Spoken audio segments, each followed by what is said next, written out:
Hello, my name is Drennan Kessinger, and I'm going to talk about supply chain management. So, what is the definition of supply chain management? Supply chain management is the oversight of materials, information, and finances as they move in a process from supplier to manufacturer to wholesaler to retailer to consumer. Supply chain management involves coordinating and integrating these flows both within and among companies. So just kind of explain it a little bit better. As you can see here in the center, it says laptop, so that represents the product, which is a laptop. And if you look on the left side, you'll see all the supplies that go into it: crude oil, plastic, the keyboard, and then you see that there's raw material suppliers, suppliers, and so on and so forth. And they all come together to create the laptop. And then from there, the laptop goes from the wholesaler to the store to the consumer. So where did supply chain management come from? Well, it was a term coined by Keith Oliver in 1982 while he was doing an interview. He is a consultant with Booz Allen Hamilton right now, and he was really the pioneer of it, the first person who gave it a name and really worked on improving it and making it a theory. So what are the basic components that make up supply chain management? Well, you'll see here we have planning and control. And planning and controlling is just basically developing a strategy to fulfill customer needs and earn a profit. Work structure is how you want to structure the management. Organization is how you want to structure the hierarchy between executive levels all the way down to just regular factory workers. Product flow facility structure. This focuses on how goods move through a facility and how they're made.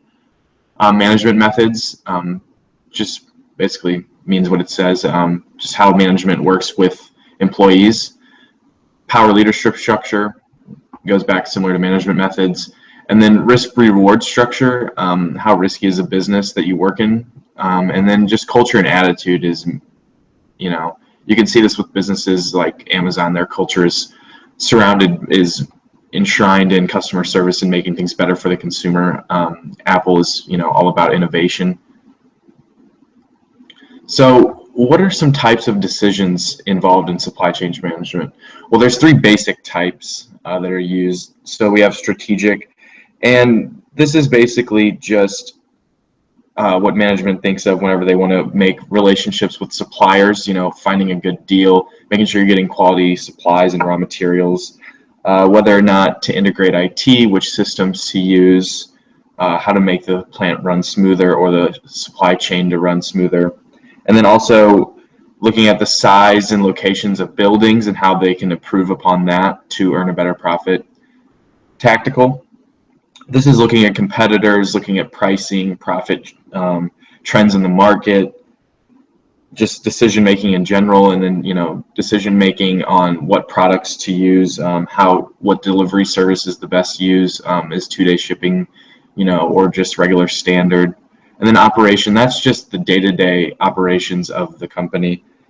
All the way this is down at the bottom, used by first line managers.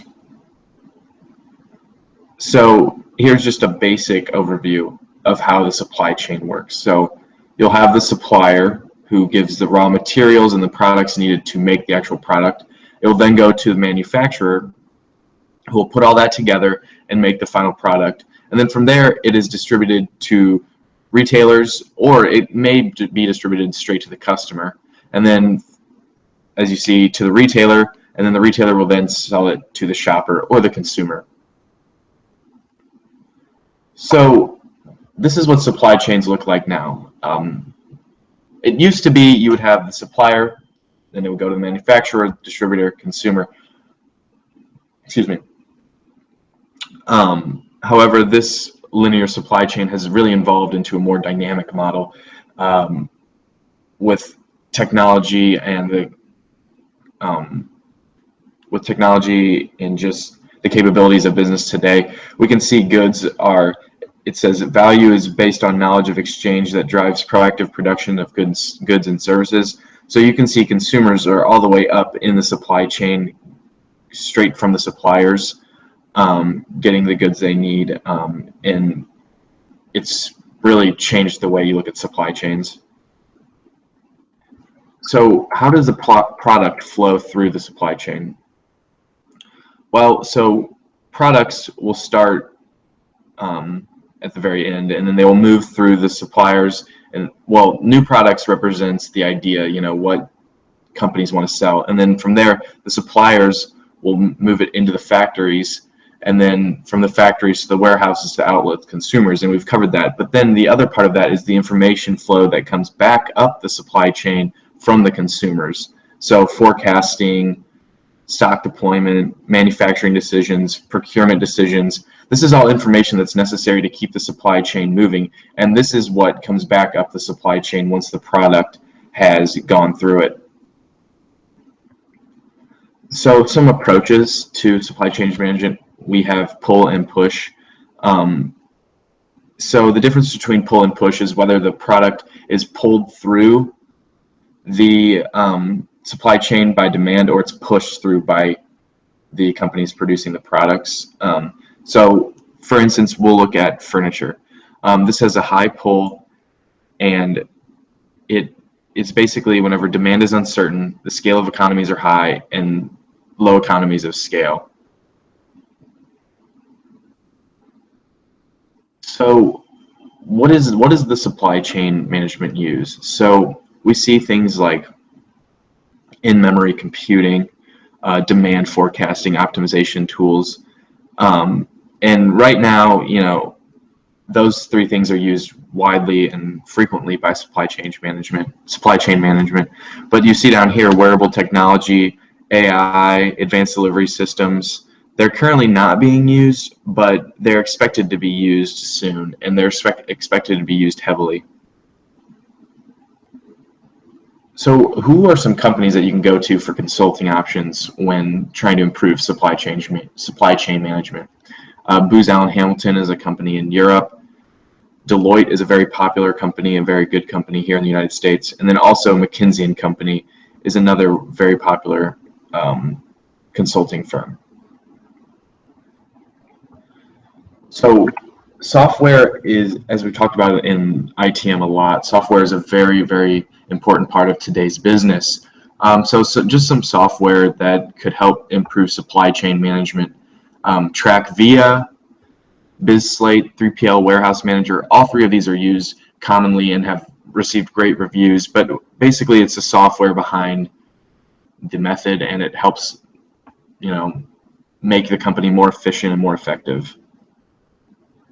So what are some companies that have used this successfully? Well, the three big ones are Coca-Cola, Walmart, and Amazon. Walmart has essentially was the first company to really utilize this and change the game. Coca-Cola has seen great rewards from using supply chain management, and then Amazon is today's cream of the crop. I mean, they do the best job of using supply chain management. As you can see, here's their supply chain for their shipping. As I talked about earlier, Amazon focuses on customer service, getting their product to the consumer and making sure it's there on time, even before they expect it in most cases. And also they offer, they make it easy for you to exchange products if the product is unsatisfactory. And so they really utilize SCM. So at the end of the day, why is this necessary and why is this so important? Well, we can see it in a more humanitarian way. After natural disasters, it's important to get supplies to these areas and get them there efficiently, make sure that you can move large amounts of supplies there. And without supply chain management, you wouldn't be able to do that as effectively and quickly as you may need to.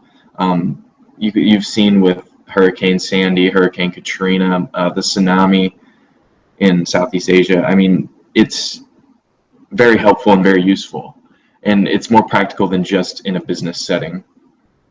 Also, it can improve economic growth. As we've seen, companies who use it will benefit, and that only benefits people in the area who need jobs, and then it just improves the overall quality of goods and services and delivers more value to the consumer, which at the end of the day is the most important part of this. Thank you for listening, and here are my sources.